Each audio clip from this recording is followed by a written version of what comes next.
तीन equation of motion होती है। पहली होती है v is equal to u plus a t, दूसरी इक्वेशन ऑफ मोशन होती है s is equal to u t plus half a t square, और तीसरी होती है v square is equal to u square plus two a s. अब ये तीनों ही इक्वेशन जो है इनके लिए मुझे अलग अलग ग्राफ्स बनाने की जरूरत नहीं है। मैं एक ही ग्राफ बनाऊंगा और एक ही ग्राफ में मैं कुछ रूल्स यूज करके, जो कि बेहद आसान है। जैसे कि हम ये जानते हैं कि अगर अगर हमारा डिस्टेंस टाइम ग्राफ बना हुआ है, तो डिस्टेंस टाइम ग्राफ का अगर मैं स्लोप कैलकुलेट करूंगा तो उससे मेरे को हमेशा वेलोसिटी मिलती है, यानी कि स्पीड मिलती है। ठीक है। दूसरी तरफ मतलब डिस्टेंस टाइम ग्राफ के स्लोप से, और स्लोप क्या होता है, परपेंडिकुलर अपॉन बेस। तो डिस्टेंस टाइम ग्राफ का तो केवल और केवल हमको स्लोप निकालने की जरूरत पड़ती है। दूसरी हमने बात करी थी कि अगर हमारे पास स्पीड टाइम ग्राफ है या वेलोसिटी टाइम ग्राफ है, तो वेलोसिटी टाइम ग्राफ का अगर मैं स्लोप निकालता हूँ तो वो मेरे को मिल जाता है एक्सेलरेशन। और अगर हम वेलोसिटी टाइम ग्राफ के नीचे का एरिया निकालते हैं, मतलब area under velocity time graph निकालते हैं, तो उससे मुझे मिल जाता है टोटल डिस्टेंस ट्रेवल्ड। ठीक है। तो यहाँ पर मैं एक ग्राफ बनाऊंगा। ग्राफ बनाइए सबसे पहले।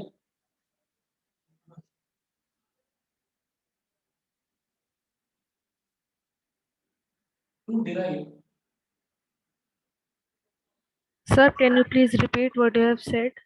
हाँ जी, एक मिनट। आप ये देखिएगा कि जब भी कभी हमें ग्राफिकल मेथड यूज करके इक्वेशंस ऑफ मोशन को डिराइव करना है, तो इक्वेशंस ऑफ मोशन हमारी क्या है। पहली इक्वेशन है v is equal to u plus a t, दूसरी इक्वेशन है s is equal to u t plus half a t square, और तीसरी इक्वेशन है v square is equal to u square plus two a s. तो ये तीन equations हैं। इन तीन इक्वेशंस को मैथमेटिकल मेथड से तो मैं प्रूव कर चुका हूँ, और उसके ऊपर हम न्यूमेरिकल्स भी कर चुके हैं। लेकिन ग्राफिकल मेथड यूज करके इन इक्वेशंस को हम डिराइव करना चाहते हैं। तो अब यहाँ पर मैं एक वेलोसिटी टाइम ग्राफ बनाऊंगा, और वेलोसिटी टाइम ग्राफ में हमने दो फंडे देखे थे। पहला फंडा ये था वेलोसिटी टाइम ग्राफ का, ये जो वेलोसिटी टाइम ग्राफ है अगर मैं उसका स्लोप निकालता हूँ, जो कि होता है परपेंडिकुलर अपॉन बेस। अगर मैं वेलोसिटी टाइम ग्राफ का स्लोप निकालता हूँ तो स्लोप से हमारे पास आ जाता है एक्सेलरेशन। और अगर हम वेलोसिटी टाइम ग्राफ के नीचे का एरिया निकालते हैं, तो एरिया से आ जाता है टोटल डिस्टेंस ट्रैवल्ड। मैंने अभी बस इतना बताया। अब आप ये देखिएगा कि एक ही ग्राफ में बनाऊंगा और एक ही ग्राफ की हेल्प से हमारी तीनों इक्वेशन डिराइव हो जाएंगी। समझिएगा सभी बच्चे। To derive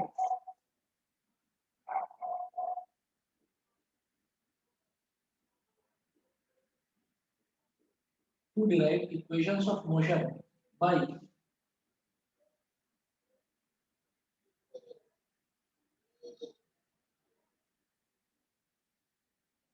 to derive equations of motion by graphical method, let us consider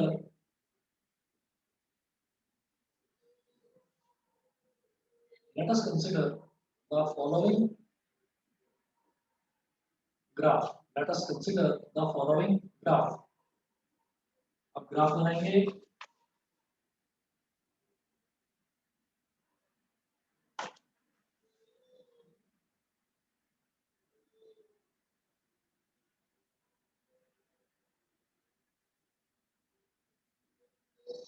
इधर है टाइम सेकंड्स में, और इस तरफ है। जी सर। हाँ जी बेटा बताइए। सर आपने ग्राफिकल मेथड के बाद क्या लिखा है? To derive T O to के नीचे। अच्छा, ये let us consider, let us consider. Okay sir, thank you.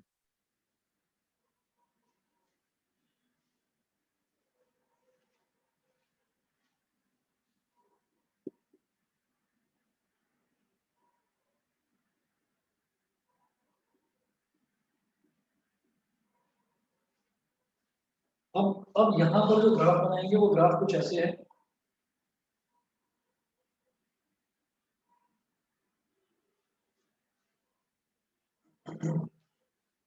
ये है ए और ये है बी।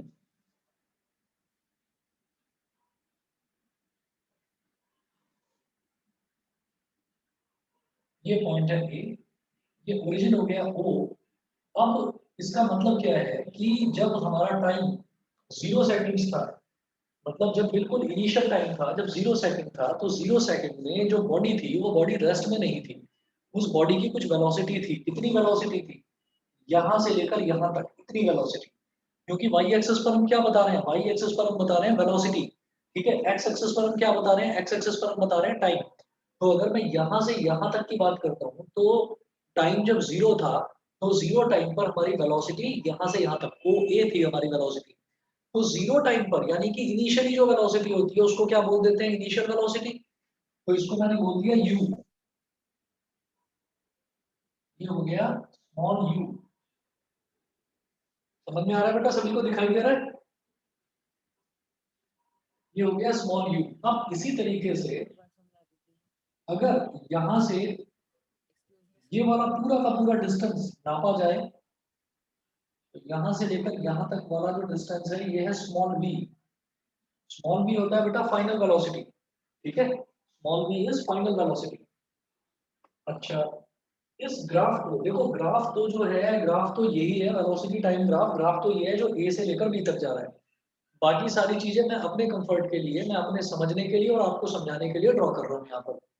हमने यहाँ से लेकर यहाँ तक एक लाइन ड्रॉ करी, इससे मैंने ये बता दिया कि यहाँ से लेकर यहाँ तक वाली जो हाइट है ना, ये हाइट क्या है, ये हमारी फाइनल वेलोसिटी है, जो हम यहाँ परपेंडिकुलर डायरेक्शन में जो हम ले रहे हैं, परपेंडिकुलर डायरेक्शन में जो चीज हम ले रहे हैं वो है वेलोसिटी। तो इस टाइम तक हमारा ग्राफ यहाँ से यहाँ तक गया, यानी कि हमने टोटल टाइम अपना इतना ही लिया बस। तो इस पॉइंट को आप बोल दीजिए बेटा सी। तो यहाँ से लेकर और यहाँ तक जो टाइम लगा उस टाइम को मान लिया स्मॉल टी, ठीक है। फिर रेस्ट से और इस पॉइंट तक जो टाइम लगा वो है T. Initial velocity is u, final velocity is v. Graph यहाँ तक क्लियर है सभी को, बताइए। Yes, sir. यहाँ तक सब बच्चों को ग्राफ क्लियर है। उसके बाद देखिएगा, उसके बाद मैं एक काम और कर सकता हूँ, मैं इसको यहाँ पर एक और पैरेलल लाइन, जब मैंने यहाँ से, भाई ग्राफ जो है वो हमारा ए से स्टार्ट होता है और बी तक जाता है, तो जब मैंने बी से वाई एक्सिस के पैरेलल एक लाइन ड्रॉ करी, तो मैं ए से एक्स एक्सिस के पैरेलल भी एक लाइन ड्रॉ कर सकता हूँ। कर लिया हमने ड्रॉ ऐसे, है ना, ये 90 डिग्री का एंगल हो जाएगा यहाँ पर।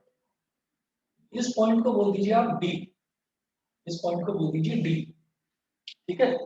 अच्छा, ये हमारा ग्राफ हो सर गया। हाँ जी बोलिए। सर डी की जगह कोई और भी रख सकता है ना, कुछ भी।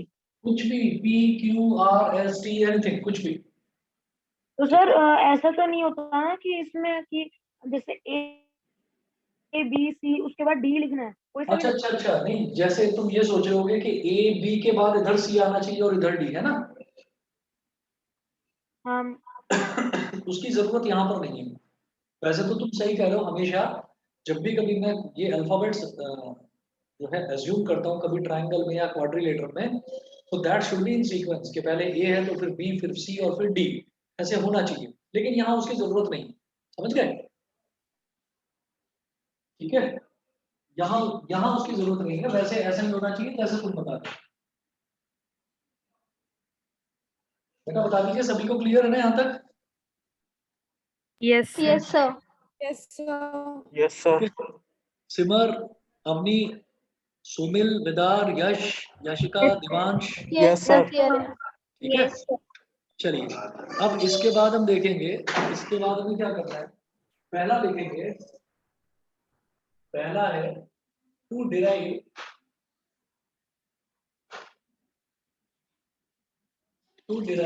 First equation, to derive first equation of motion.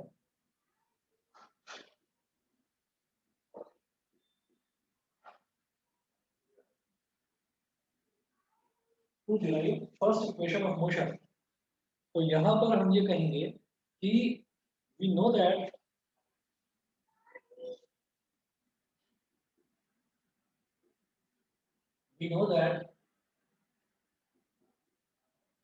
acceleration, of a body is given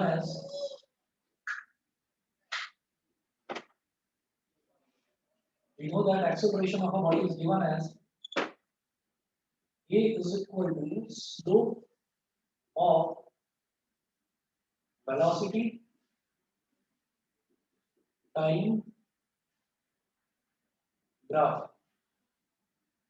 acceleration क्या होता है? Slope of velocity time graph. अब आप ये देखिएगा, वेलोसिटी टाइम ग्राफ में जो चीज मैंने यहाँ पर बोल्ड में दिखा रखी है ना, बोल्ड लाइन में, यही ग्राफ है। बाकी ये जो डॉटेड लाइन है ये ग्राफ नहीं है, ठीक है। ये तो इसके पार्ट्स हमने दिखा दिए कि मैंने बी से एक लाइन पैरेलल इसके ड्रॉ करी वाई एक्सिस के, और ए से एक लाइन एक्स एक्सिस के पैरेलल ड्रॉ कर दी, ठीक है। तो ग्राफ तो ए बी है, तो ए बी का स्लोप निकालना होगा मेरे को। तो slope of velocity time graph का मतलब क्या है? Slope of line A B, slope of line A B.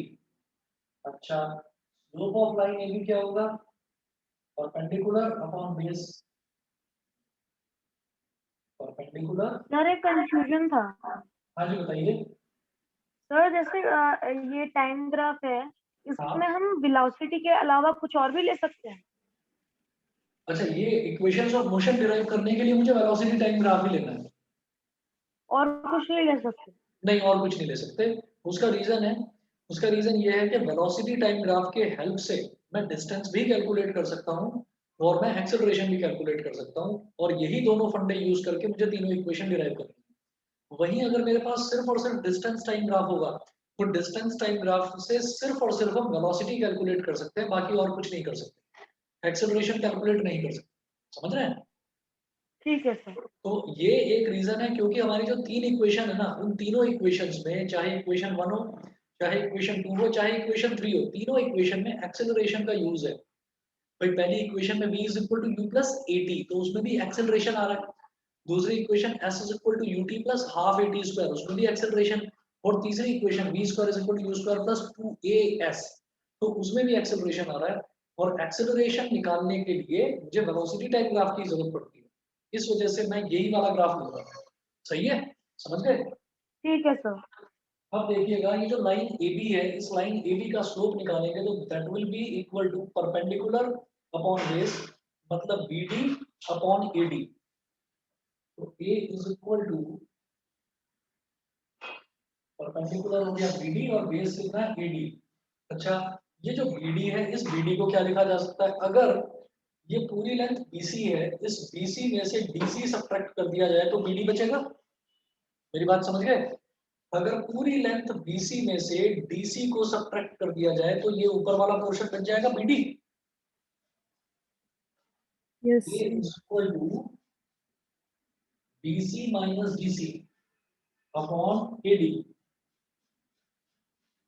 बताइए जी, ये बात सबको क्लियर है कि अगर मुझे यहां से लेकर यहां तक वाली लेंथ निकालनी है BD, B से लेकर D तक, तो टोटल लेंथ जो है BC, इस टोटल लेंथ में से ये वाली नीचे वाली लेंथ DC सब्ट्रैक्ट कर दो तो BD बच जाए, तो बस। क्लियर है इतना? अवनी क्लियर है? Yes sir. Yes sir. ठीक है। यश क्लियर है आपको? तो क्लियर है। ठीक है, चलिए जी। अब आप देखिएगा, ये जो B से लेकर C तक है, BC, ये क्या है? ये तो स्मॉल b है, तो BC की जगह लिख दीजिए स्मॉल b। और DC, ये D से लेकर C तक, ये क्या है? जब D से लेकर C तक, ये वही तो होगा जो A से लेकर O तक, ये वाला टर्म है। तो O से A तक क्या है? स्मॉल u, तो DC भी स्मॉल u के इक्वल होगा। यहाँ लिख दीजिए स्मॉल u। फिर AD की बात करते हैं, तो OC क्या है? OC है स्मॉल t, तो इसका मतलब AD भी स्मॉल t ही होगा, ये भी स्मॉल t, और इसी तरह से ये भी स्मॉल u, इतना प्रोपोर्शन है, ये भी स्मॉल u। ठीक है, तो ये हो गया हमारे पास a is equal to v minus u upon p। अब t को इधर मल्टीप्लाई कर दीजिए, ये क्या हो जाएगा? at is equal to v minus u। अब माइनस u को इस तरफ ले आओ तो क्या हो जाएगा? u plus at is equal to v, इनको पलट दीजिए, v is equal to u plus at। ये हमारी फर्स्ट इक्वेशन प्रूव होगी। बताइए, क्लियर है सभी को? सभी को Yes, क्लियर है? sir. बताइए। Yes sir. सर एक डाउट है हाँ जी बताइए।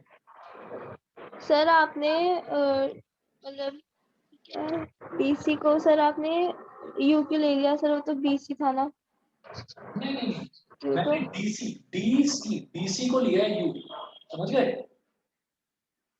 मैंने डीसी को लिया है यू, और जो बीसी है, बीसी को लिया है वी। बी से लेकर सी तक, सी ये है, बी से लेकर सी तक क्या है? वी। और डी से सी, ये जो इतना वाला है, ये है small you, small you. Rectangle बन गया ना नीचे, तो ये स्मॉल यू है तो ये भी स्मॉल यू होगा, समझ गए? Yes sir. पक्का क्लियर है? चले आगे। Yes sir. ठीक है जी। अब अगली हेडिंग डालिएगा। देवांश समझ में आ रहा है? Yes sir. ठीक है। अगला है to derive second equation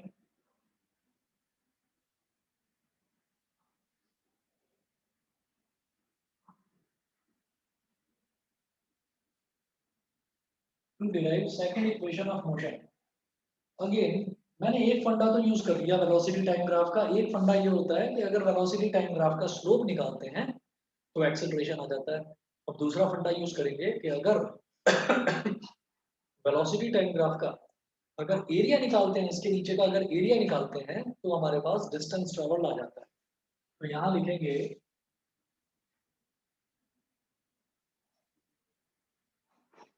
we know that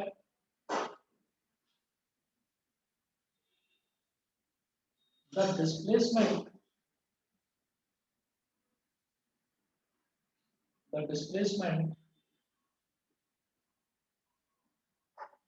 of a body is given as S is equal to area, S is equal to area under velocity, S is equal to area under velocity time graph. S जो हमारा displacement है, displacement क्या होगा? Area under velocity time graph. अब देखिएगा क्या करना है इसमें। ये जो S है, S हो जाएगा area under velocity time graph. तो ये वेलोसिटी टाइम ग्राफ के नीचे का एरिया क्या होगा? एक तो ये ट्रायंगल,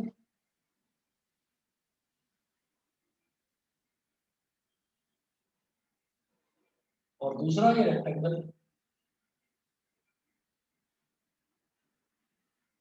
तो हम इसको लिखेंगे area of triangle B D A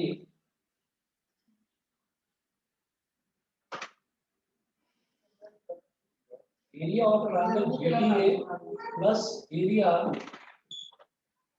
of rectangle A D C O. Area of rectangle क्या बनेगा? A D C O. तो ट्रायंगल बीडीए का एरिया और रेक्टेंगल एडीसीओ का एरिया। अब जो ट्रायंगल है वो ट्रायंगल आप देखिएगा कि ट्रायंगल यहाँ पर क्या बन रहा है? ट्रायंगल बीडीए जो है ये राइट ट्रायंगल बन रहा है, तो ये क्या हो जाएगा? Half base into height. Triangle जब राइट ट्रायंगल होता है तो उसका एरिया होता है हाफ बेस इनटू हाइट। तो ये हो जाएगा हमारे पास half multiplied by base into height. बेटा बेस कितना है यहाँ पर? एडी, और हाइट कितना है यहाँ पर? बीडी। तो हाफ एडी इंटू बीडी। फिर एरिया ऑफ रेक्टेंगल एडीसीओ, एडीसीओ इसका एरिया कितना हो जाएगा? एओ इंटू ओसी प्लस एओ इंटू ओसी। ये हो गया। अब हाफ मल्टीप्लाई बाई ये जो एडी है, ए से लेकर डी तक ये कितना है बेटा? Small T. एडी क्या है? Small T. तो मैं एडी की जगह लिख दूंगा small T multiplied by BD कितना है? बी से लेकर डी तक वाली दूरी ये कितनी है? बीडी। ये क्या है? आप ये देखिएगा बीसी तो पूरा का पूरा वी है और बीसी जो है वो यू है। तो बीडी कितना बचेगा? V minus u. पूरे वी में से यू को सब्ट्रैक्ट कर दीजिए तो केवल इतना बच जाएगा बीडी। मैं इसको यहाँ पर लिख रहा हूँ वी माइनस यू। ठीक है। उसके बाद देखिएगा प्लस एओ इंटू ओसी। अब एओ कितना है? एओ है यू और ओसी कितना है? टी। तो you into T, you multiplied by T. बेटा यहाँ तक सबको क्लियर है?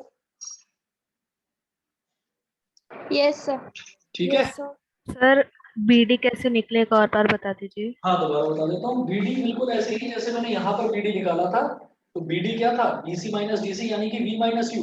वही करा है भाई। बी से लेकर डी तक ये क्या हो जाएगा पूरा का पूरा BC, BC में से आप DC को सब्ट्रैक्ट कर दो तो V माइनस U, V में से U को सब्ट्रैक्ट करना है, दैट्स इट। समझ गए? Okay sir. ठीक है जी। अब आगे देखते हैं। आगे मैं ये वाला पोर्शन मिटा रहा हूँ, इधर करूंगा। सर हाँ जी बोलो। सर सॉरी मुझे समझ नहीं आया। हाँ कौन सा, कहाँ पर अटके हो बताओ। सर यही बात जो अभी आपने बताया। ये वाला V minus you. Yes sir. आप देखिए BD जो है ना, BD, B से लेकर D तक, ये तो दिखाई दे रहा है, ये B है, ये D है और ये C है यस सर। है ना। अब आप ये देखिएगा कि अगर मैं BD कैलकुलेट कर रहा हूँ तो कैसे कैलकुलेट करा जाएगा, ये पूरी लेंथ है BC, B से लेकर C तक पूरी लेंथ BC है। इस BC में से सिर्फ इतना नीचे वाला सब्ट्रैक्ट कर दो BC, तो क्या बचेगा, BD तो बचेगा। BC में से DC को सब्ट्रैक्ट करना है और BC कितना है V, और BC कितना है U, तो V माइनस U, इसलिए BD की जगह V माइनस U रख दिया। Okay sir. ठीक है, अब क्लियर है पक्का? यस सर पक्का। ठीक है वेदांत, तुम्हें क्लियर है? वेदांत यस सर। ठीक है। कुछ नेटवर्क प्रॉब्लम है क्या आज उस तरफ?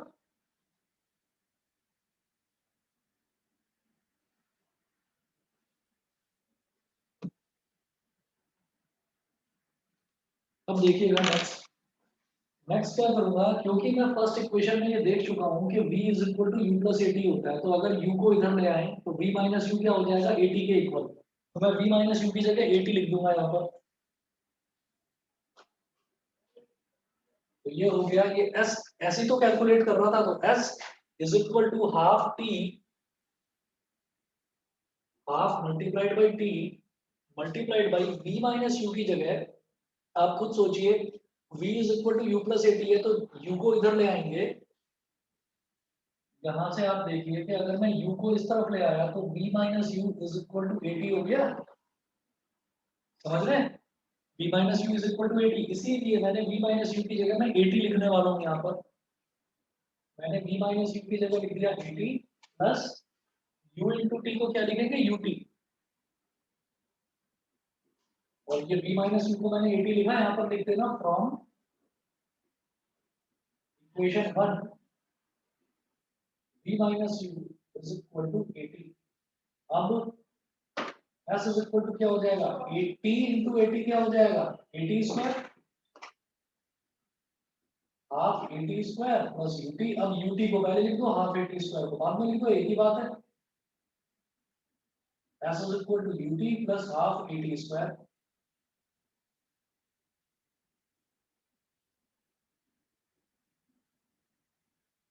ये हो गया प्रूफ, बताइए जी क्लियर है? Yes sir. क्लियर है सेकंड इक्वेशन? आप बताइए देवांश, क्लियर है?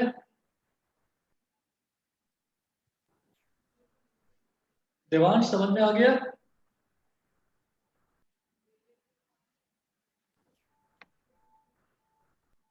चलिए ठीक है, थर्ड इक्वेशन देखते हैं।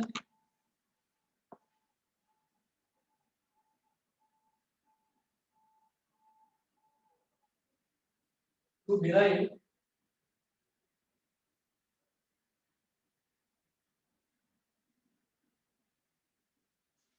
डिराइव थर्ड इक्वेशन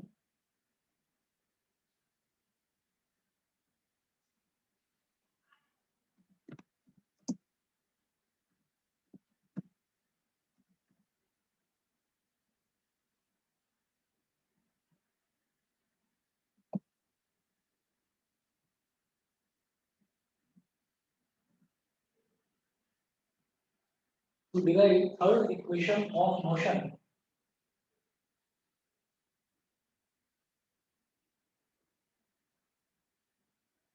अब थर्ड इक्वेशन ऑफ मोशन में भी सेम फंडा आपको लगाना है।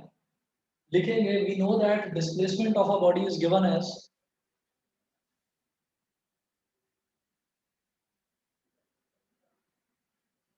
we know that displacement we know that displacement of a body is given as, we know that displacement of a body is given as S is equal to area under velocity time graph.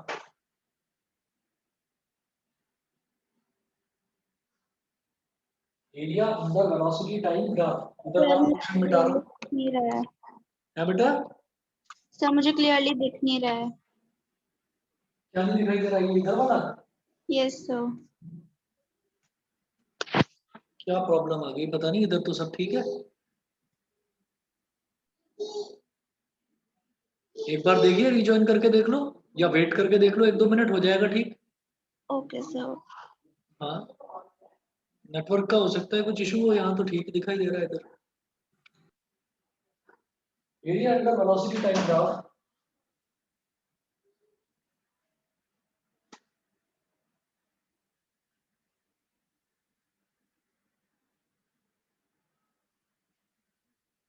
अब देखिएगा, method तो वही है कि area under sir Devansh velocity पूछ रहा है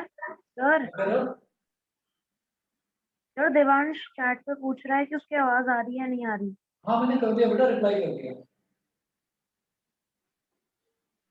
मैंने कर दिया रिप्लाई उसको।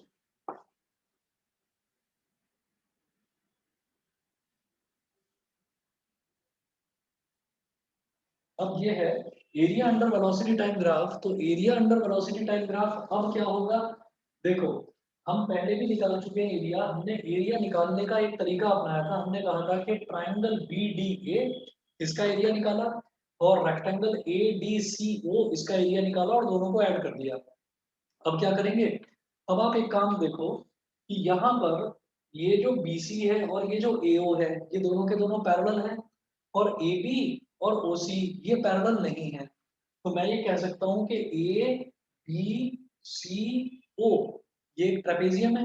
ट्रेपेजियम की ट्रेपेजियम जो होता है, ट्रेपेजियम का डेफिनेशन यही होता है कि कोई भी फोर साइडेड फिगर यानी कि कोई भी quadrilateral in any quadrilateral if two sides are parallel to each other and the other two sides are not parallel to each other, तो उसको हम बोल देते हैं ट्रेपेजियम। तो ये ABCO ये ट्रेपेजियम हो गया। ये सबको समझ में आता है? Yes sir. है ना, ABCO एक ट्रेपेजियम हो गया। अच्छा, आप में से कोई भी बच्चा मुझे ये बता पाएगा ट्रेपेजियम के एरिया का फॉर्मूला क्या होता है? ट्रेपेजियम का अगर मैं डायरेक्ट एरिया कैलकुलेट करना चाहूँ तो उसका फॉर्मूला क्या होता है, बताएंगे?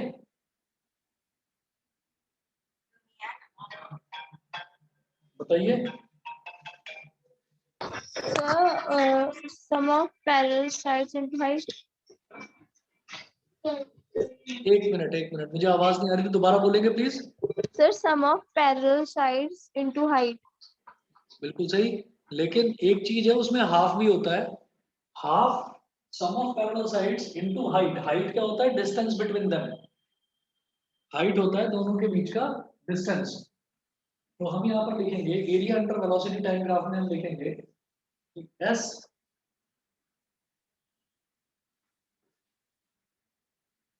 इज इक्वल टू, अब एरिया क्या निकालेंगे, area of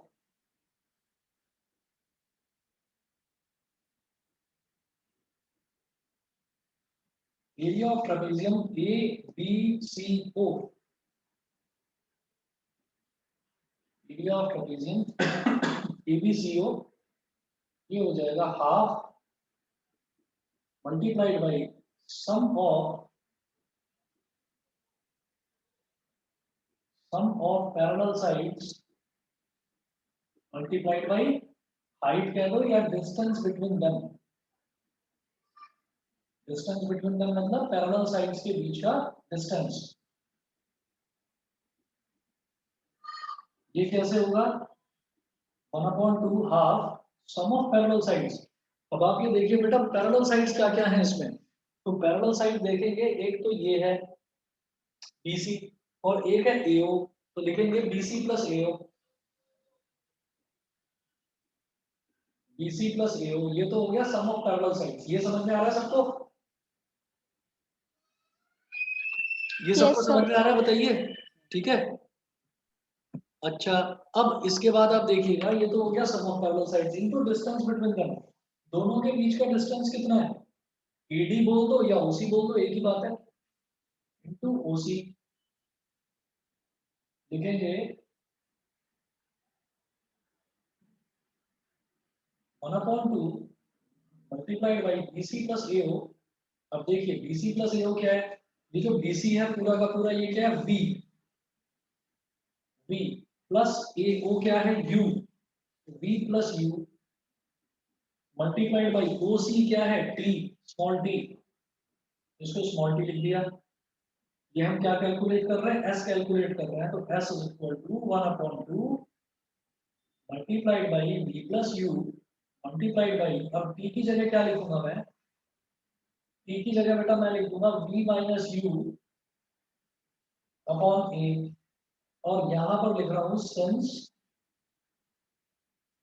V is equal to U plus AT, यहां ब्रैकेट में लिखें फर्स्ट इक्वेशन, और ये क्या हो गया V minus u is equal to 80, और V minus u upon A, ये क्या हो गया, ये T की वैल्यू हो गई। मेरी बात आपको सबको समझ में आ गई कि मैंने T की वैल्यू जो है वो फिर से फर्स्ट इक्वेशन से डाली है, तो फर्स्ट इक्वेशन से T की वैल्यू क्या हो जाएगी, V minus u upon A। ये समझ गए सभी बच्चे? Yes sir. हाँ हाँ या ना यस बोलो, सर। किसी भी बच्चे को डाउट होगा दोबारा बताऊंगा। आप देखिए ये हो गया half sum of parallel sides, तो एक पैरेलल साइड क्या है BC, तो BC B से लेकर C तक टोटल कितना है V, और एक है AO A से लेकर O तक कितना है U, तो ये हो गया V plus U multiplied by T। तो ये जो T है इसको मैं क्या लिख सकता हूँ, V is equal to U plus AT, U को इधर ले आए तो V minus u is equal to AT, A को नीचे ले जाओ V minus u upon A, T के इक्वल हो गया। तो T की जगह, इसी वजह से मैंने T की जगह लिख दिया V minus u upon A। मुझे लगता है आप क्लियर होगा सबको, यस सर। ठीक है। चलो देखेंगे अब आगे, S इज इक्वल टू 1/2 तो यहाँ पर है। आप देखिएगा जब भी एक टर्म दूसरी टर्म तीसरी टर्म, जब ये तीन टर्म्स मल्टीप्लाई होती है तो उनके न्यूमरेटर्स आपस में मल्टीप्लाई हो जाते हैं, डिनोमिनेटर्स आपस में मल्टीप्लाई हो जाते हैं। 1 into v plus u into v minus u, तो न्यूमरेटर में क्या आ जाएगा, v plus u multiply by v minus u. Denominator में 2 है और a है, तो 2 और a का मल्टीप्लिकेशन क्या हो गया 2a, ठीक है। फिर आप क्या करें, 2a को इधर ले आओ तो 2a इंटू एस क्या हो गया 2as, और b plus u into b minus u, इसमें फॉर्मूला लग जाएगा a plus b into a minus b why identity, वो होता है a square minus b square, ये हो जाएगा v square minus u square, ठीक है। अब मैं इस तरफ कर रहा हूं उसको फर्दर आगे,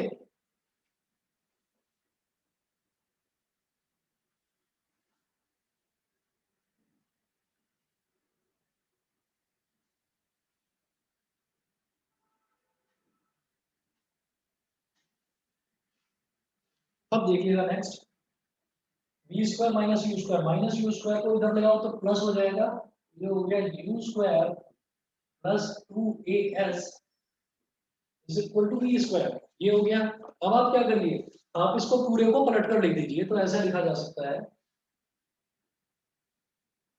v square is equal to u square plus 2as,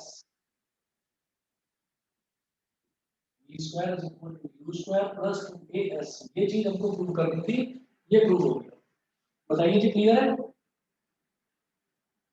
yes sir. Yes sir. ठीक है जी। तो ये हमारे तीनों इक्वेशंस के प्रूफ हो गए बाय यूजिंग ग्राफिकल मेथड। बड़ा इंपॉर्टेंट है, इसको एक बार रिवाइज करना, कहीं किसी बच्चे को कोई डाउट आए तो प्लीज मेरे से दोबारा पूछ लेना आप।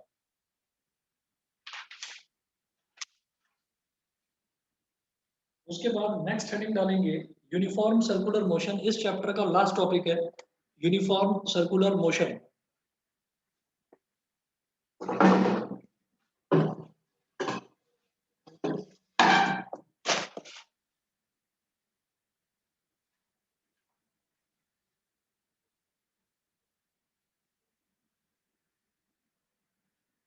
यूनिफॉर्म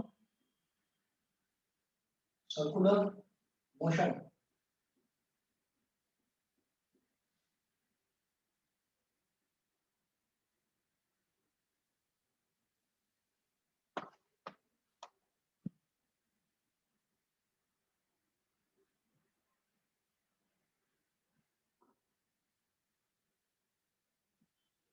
यूनिफॉर्म सर्कुलर मोशन में आप लिखेंगे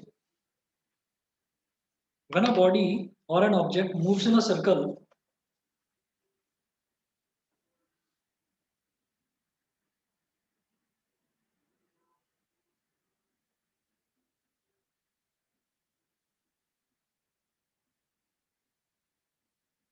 when a body or an object moves in a circle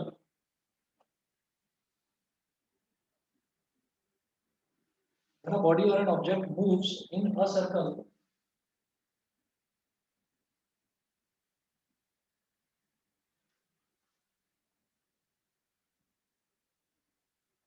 when a body or an object moves in a circle it is called circular motion.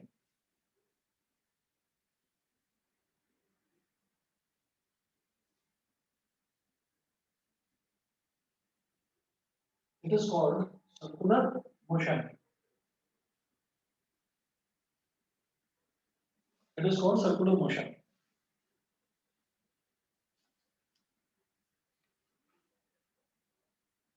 Examples of uniform circular motion.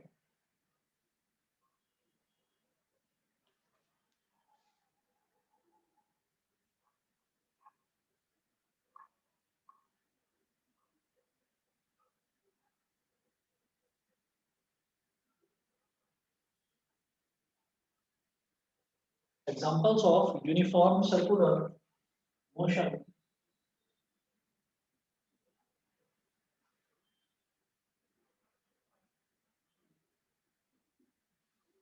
Examples of uniform circular motion. पहला लिखेंगे artificial satellites move in uniform circular motion around the earth. अर्थ के चारों तरफ जो satellites revolve करती हैं artificial satellites वही हैं जो जो हमारा स्पेस रिसर्च ऑर्गेनाइजेशन है इसरो। तो इसरो जो सैटेलाइट्स लॉन्च करता है तो वो जो सैटेलाइट्स लॉन्च करता है जैसे कि अलग अलग टीवी चैनल्स की हो गई सैटेलाइट्स हो गई अलग अलग टीवी चैनल्स की हो गई या जीपीएस ट्रैकर की हो गई।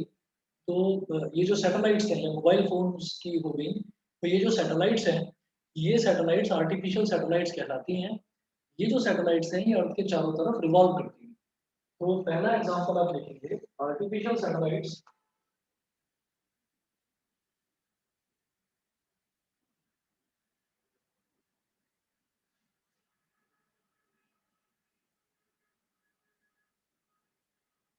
artificial satellites move in uniform circular motion move in uniform circular artificial satellites move in uniform circular motion around the earth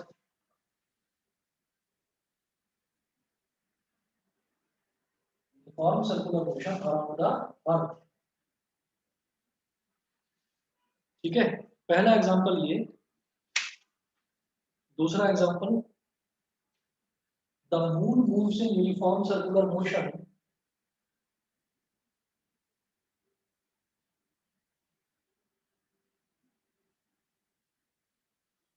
the moon moves in uniform circular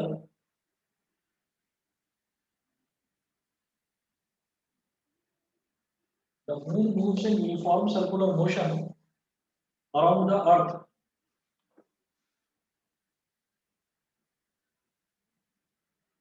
around the earth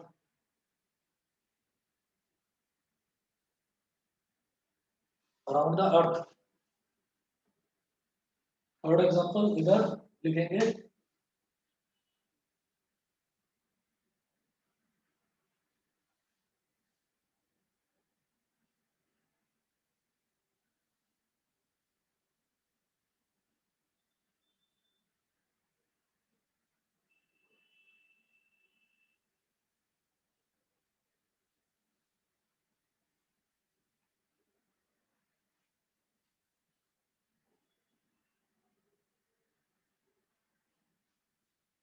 around the earth।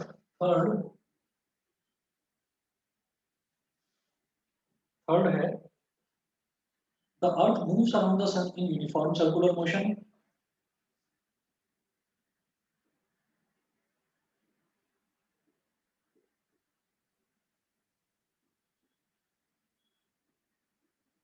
the earth moves around the sun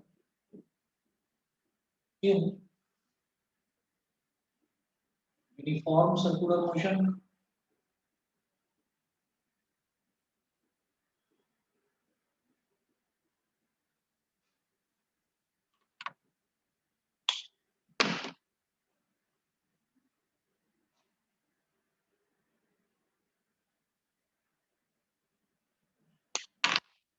Uniform circular motion. Fourth,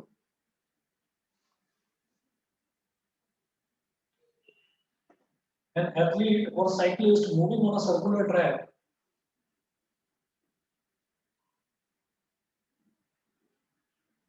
an athlete or cyclist moving on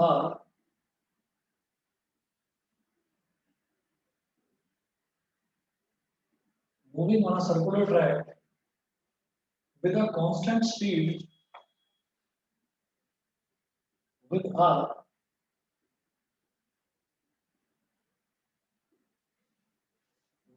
constant speed exhibits uniform circular motion. Exhibits uniform circular motion.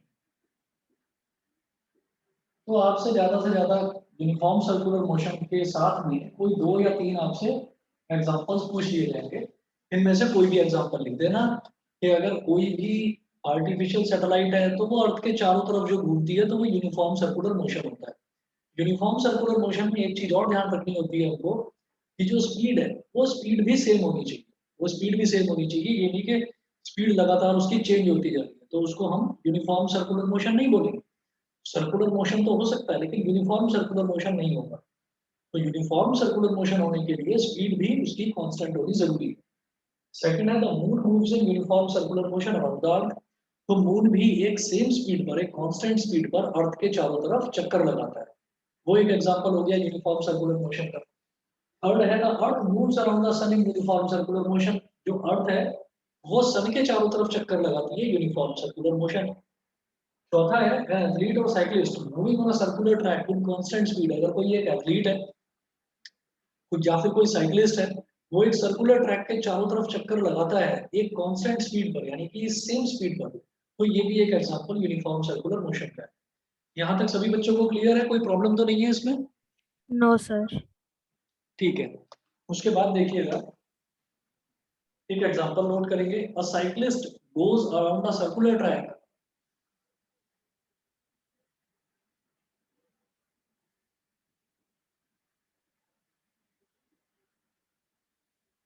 a cyclist goes around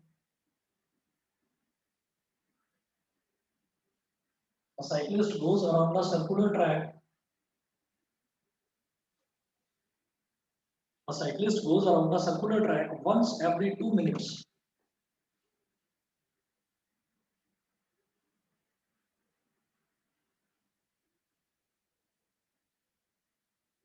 A cyclist goes around a circular track once every 2 minutes, full stop. If the radius of the circular track is, if the radius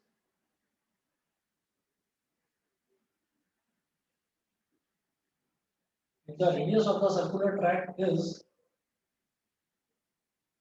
the radius of the circular track is 105 meters, is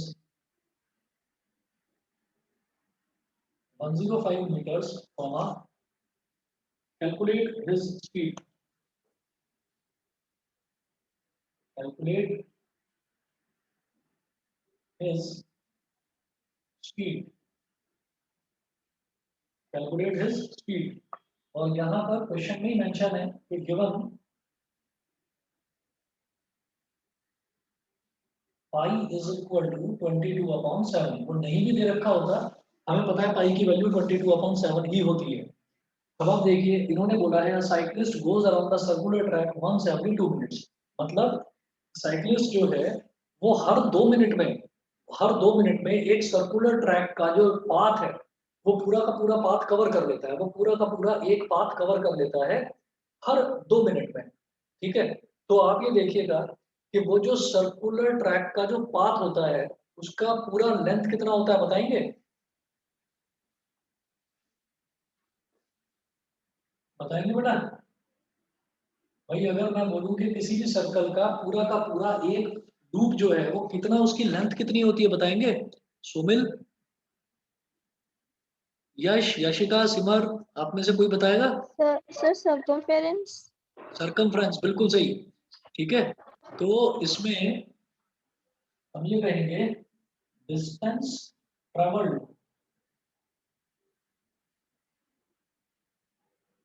distance traveled by the cyclist is equal to circumference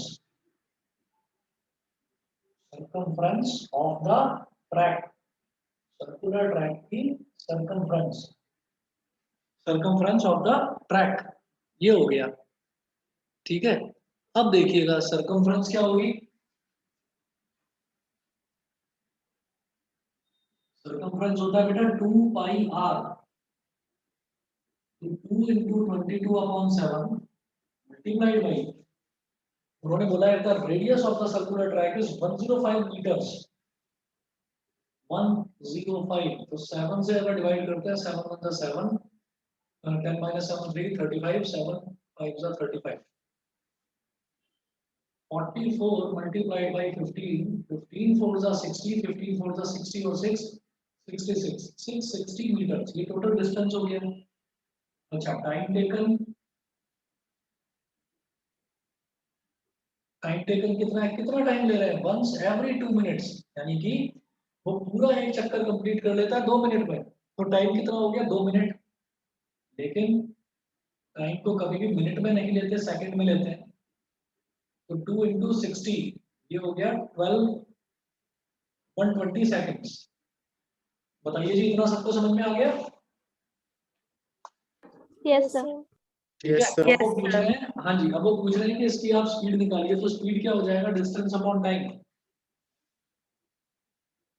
speed is equal to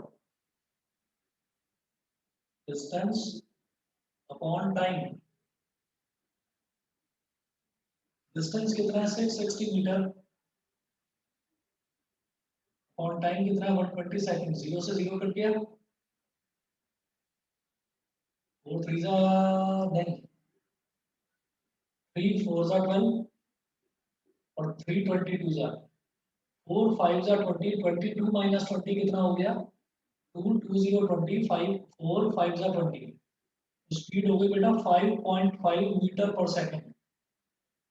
बताइए, सबको मेरी बात समझ में आ गई?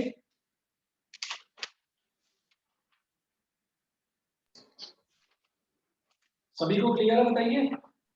Yes sir. Yes, sir. ठीक है। Yes, sir. हाँ जी, ये चैप्टर आपका फिनिश हो गया है। कुछ क्वेश्चंस आपको मैं भेजूंगा जो आपको करने हैं एज अ होमवर्क, और उसके अलावा एनसीईआरटी के जो क्वेश्चंस हैं पीछे के, वो आप ट्राई करिए। किसी भी क्वेश्चन में कोई प्रॉब्लम आती है तो प्लीज आप पूछिएगा मुझसे, ठीक है। तो सभी बच्चों के लिए होमवर्क मैं भेजूंगा, और उसके अलावा एनसीईआरटी के पीछे के भी आप क्वेश्चंस करिए ट्राई, जो डाउट है मेरे से पूछना, ठीक है। Okay, sir.